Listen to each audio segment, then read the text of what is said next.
guys into our family, come here to play football, to be part of the Mississippi State Bulldog family. You know, for us, I guess, as everybody likes to say, we had a top 25 recruiting class, which we'll see. Hopefully it pans out that way too, that they turn that into being a top 25 football team, which is even more important, the production that we have out there on the field. And we'll see how these guys continue to grow and continue to develop. We were very fortunate. We had a large number of guys enroll early, mid-semester, so a lot of this year's recruiting class was already on campus today. You know, guys like, when you look at a Keaton Thompson, one of the premier quarterbacks in America, instead of going through signing day and putting hats on today, he was up going through mat drills at 6 a.m. this morning and getting ready to throw some balls and learn how to read coverages with us and study the system. But very, very excited. The guys coming in today, when you look at some of these guys coming to come play for us, I couldn't be happier to have Willie Gay and Kylan Hill stay at home. You know, right here, two local guys. Get to come make their hometowns proud, get to make people in Mississippi proud, playing for their state university is a huge deal. I think if you saw the schools and you watched their signing day celebrations, you see how appreciative everybody was at the school and how excited everybody was, all the people at school were that they're going to stay near home and come represent their hometowns and their states. We have a wide range of guys from some big offensive linemen with Josh Cooper and Travis Richardson and Cordavian Suggs coming in. We got some girth. We added some girth, came in early, but today added some more girth with Big Josh is an enormous human being. And that's us being very nice at 355, putting it on there for him so he can feel good about himself. You know, Montravius, a big guy, really athletic, and Cordavian Suggs really getting to come home. Is from Jackson, even though he went to Fletcher High School in Jacksonville, Florida, is originally from Jackson and grew up here in Mississippi, and I'm really excited about him. The Arenado, defensive end, a great pass rusher, I think 28 sacks last year. Going to do a great job of adding pass rush and help us immediately as a pass rusher coming off the edge. Again, decided to stay home here in Mississippi and represent the people of the state with the type of young man he is. And then you look at some of the national prospects. Tyler Dunning from St. Thomas Aquinas, a national prospect from a national program down in Fort Lauderdale. Noah Ellis, one of the premier defensive linemen in the country, come play for us from all the way out in Colorado. You know, did a great job. I'm pleased with our coaches. When you look at what our coaches have done, Brian Baker doing a great job with getting a Noah Ellis for us. You know, working hard on Arenado, coming in there to get that done. Greg Knox, you know, very involved with with Arenado. You know, really a primary recruit for Kylan Hill and Willie Gay, an unbelievable job by him. John Hevesy getting us the offensive lineman that we were able to get in today. You know, but you'll look at what we're able to do with the other guys coming early. So I'm pretty fired up. I'm excited. You know, as always in recruiting, how's this class going to be? We'll find out 3 years from now, right? I remember standing up here a long time ago now. I guarantee I wasn't even standing up here because this building wasn't even around back then. Everybody's worried about a recruiting class that contained a bunch of no-name players like a Preston Smith and a Dak Prescott. You know, who are these guys? We're never going to win with these guys. And Josh Robinson, what's this running back? I know this, guys. These guys, they came to Mississippi State because they want to work hard. They want to be developed, just like guys in the past, all these different players have in the past. That they want to push themselves. That they came here to work every single day, both on the field and off the field, in the classroom, in the community, in every part of their life, to be developed, to be champions in whatever it is they do. And that's what we take a lot of pride in, that these young men see what our program's about, see how we develop. They understand develop young men. They understand the hard work that goes into it. And for them today to believe in that, to buy into that, says a lot about the character of who these young men are and the futures that they're going to have. So I'd love to open it up for some questions. Yep, questions. Robbie, a bit of mic. Sorry. Coach, with the March, December signing class and all that goes, how much did it allow you to be selective in the spring's recruiting? Well, we didn't have a huge number. I mean, maybe we ended up with a pretty decent signing class with graduating some players and some spots open there. But, I think it just kind of played out that way. I think a lot of people are in question, was it a plan to have this? We don't ever have a set number of junior college players or high school players, particularly that were looking that, in separating those numbers. It just kind of played out that way. One of the things we always start with is, let's look at home, let's look at great players in Mississippi. We're able to do that, and there were a bunch of young men that in the junior colleges, some we placed there, some that we thought could be making immediate impacts on our team.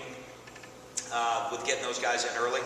Having 4 high school guys come in there, 3 from Mississippi. I know when I first came here 8 years ago, and we even suggested that a high school player graduate early from Mississippi, they've thrown me out. I got thrown out of a high school once when I suggested that one day, and the principal threw me out of the school and said, we don't do that here. We're not letting you graduate players early. So to have 3 guys from Mississippi graduate high school early is huge, and really lets them accelerate their career. And as you said, I think it maybe took some of the excitement out of today and the craziness out of the day with only signing a small number of people today. First year to have Pat Austin and Rod Gibson and Brad Peterson on staff. How did you feel like they handled this year, especially down the stretch when you could get Pat Austin and Brad on the road? How did you feel like they handled that, especially guys, those in-state guys that they were on? They did a good job. They learned a lot. I think they have, being on the other side of it, they have a great new appreciation of what goes on here as it gets close to signing day. So I thought they did a great job. In our first year, we were fortunate in expanding our recruiting department, to try to catch up with maybe some other schools in the Southeastern Conference. And those guys came in, did a great job of getting things done and helping us set the table in recruiting. And I think, I guarantee you they learned a lot, because they said, boy, we didn't know it was like this on this side of it. And they knew that, the high school side of it, but they didn't know it was like this on the college side of it.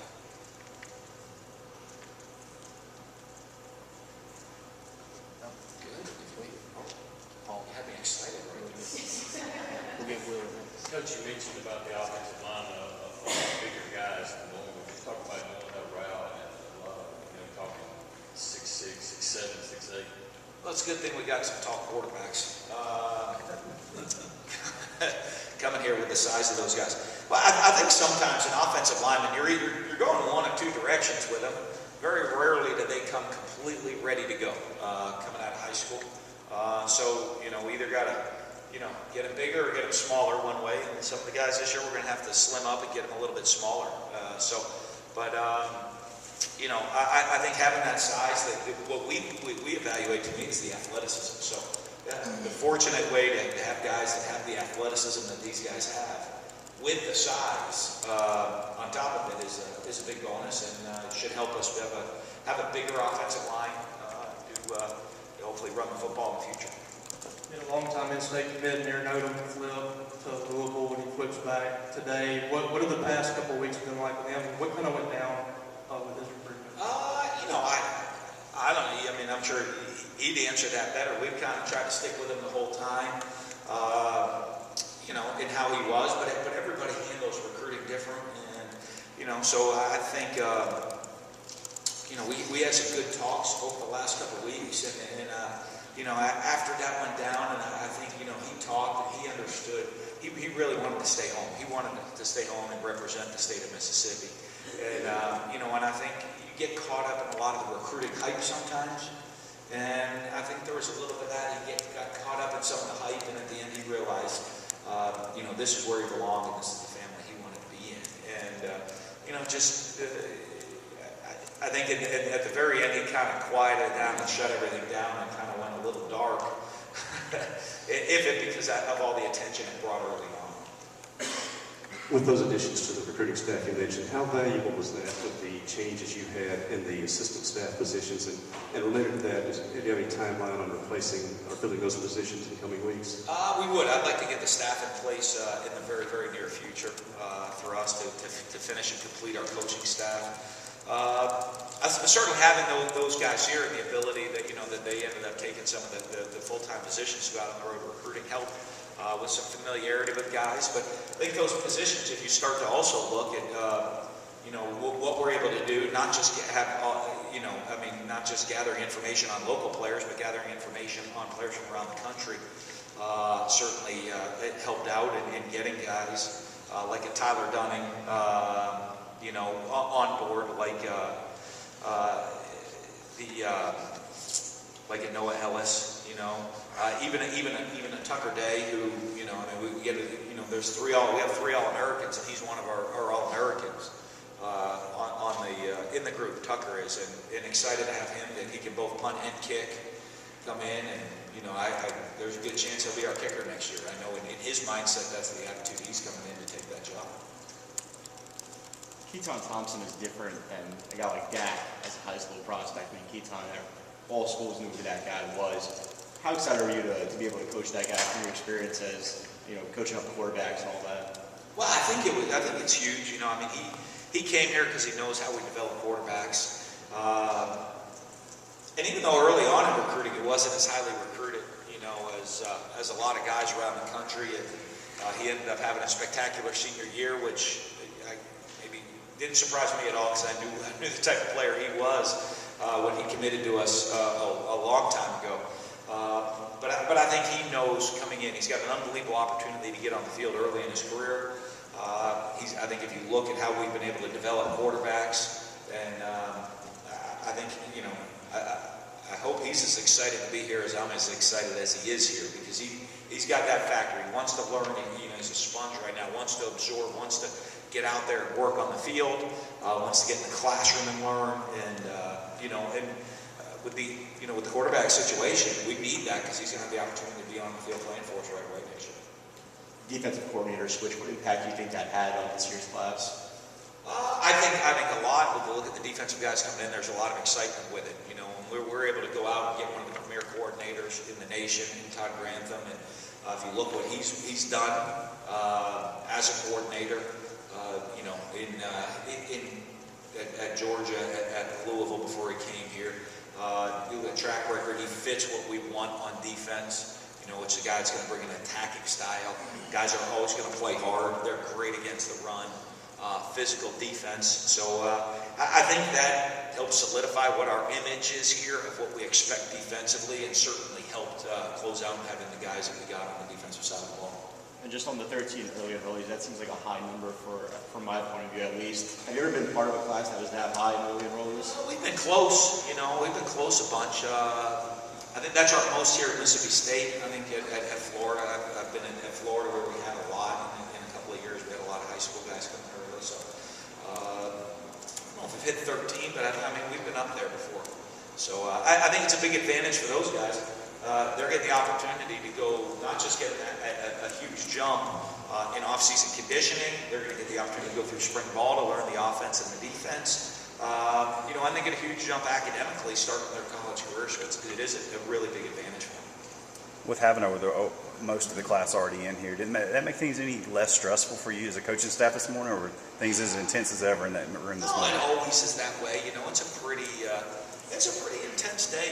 You're looking at it's a huge deal for your future. The future of the program, and I guess I look sometimes back to when I was 17 and 18 years old and the decisions I was making. I'll be right up front with you. I probably wasn't always making the best decisions in life at 17 and 18 years old.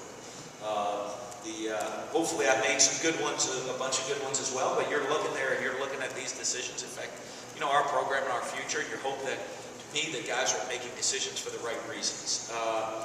I don't know if it was any less exciting, any less stressful, just the numbers of guys coming in was less this year. And, maybe the same next year. We have a real small senior class next year, so it might be the same way next year.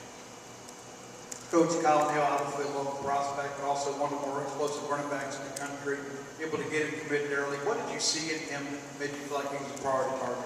Well, I thought, we looked at him, and I thought he was one of the best, if not the best running back in the country. Certainly the best, I thought the best running back in Mississippi. When you watch what he brings to the table, just the physical ability to run the ball between the tackles, breakaway speed when he gets into the second level. One of the most amazing things, too, I saw about him this year, I think he had 7 or 8 touchdowns called back. But, it's not about the touchdown called back to me. It's about the next play. And you watch the intensity he still goes out with the next play.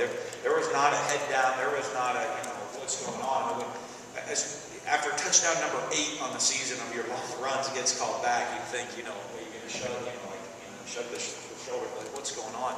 Continues to play hard every single day. He's a physical runner that has great skills once he gets in the open field. And, he was the top priority, catches the ball really well out of the backfield as well, and is going to be a weapon for us early in his career. Coach, in bringing in a linebacker of this class, were you just looking for an outsized, athletic type guy in Willie? Oh, no, Willie's a special player. We expect Willie to come in and play right away day one for us. I think he has size, he has speed, he has athleticism. And you watch him, he's a productive player on film. One of the things we have to do is really work to accelerate him, and I expect him to be in the rotation week 1 next season.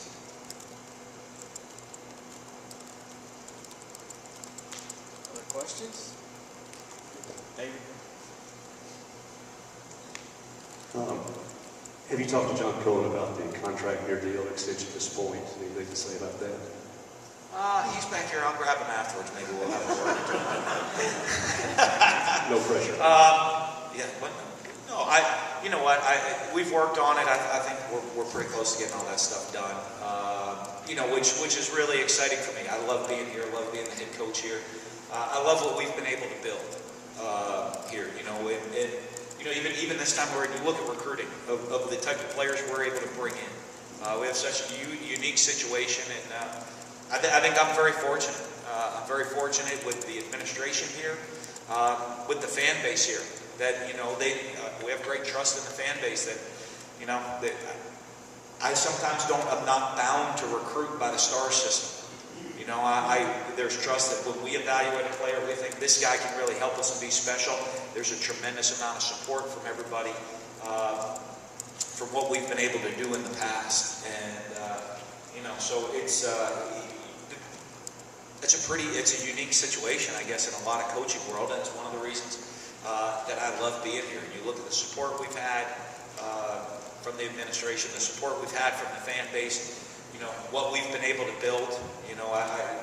I remember, 8 years ago, I think coming here, the talk was, I want to build a program that has really high expectations. We've certainly been able to do that. When a 6-win season is kind of like, oh, that's okay. Bowl wins. We had a good finish. Everybody's happy with how the year finished. Those last 2 games put a smile on everybody's face, right?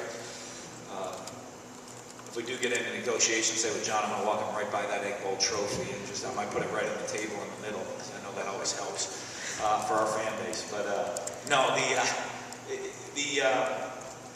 how everybody's bought in and what we've been able to do, where we've raised expectations to be in this program. We're not just our coaches, not just our administrators, our student body. You have to go back a long time for any student at Mississippi State that enrolled in school that hadn't gone to a bowl game. And so, that's what makes it so special. That's why I enjoy being here. And hopefully we get this done so I get to be here for a long time to come.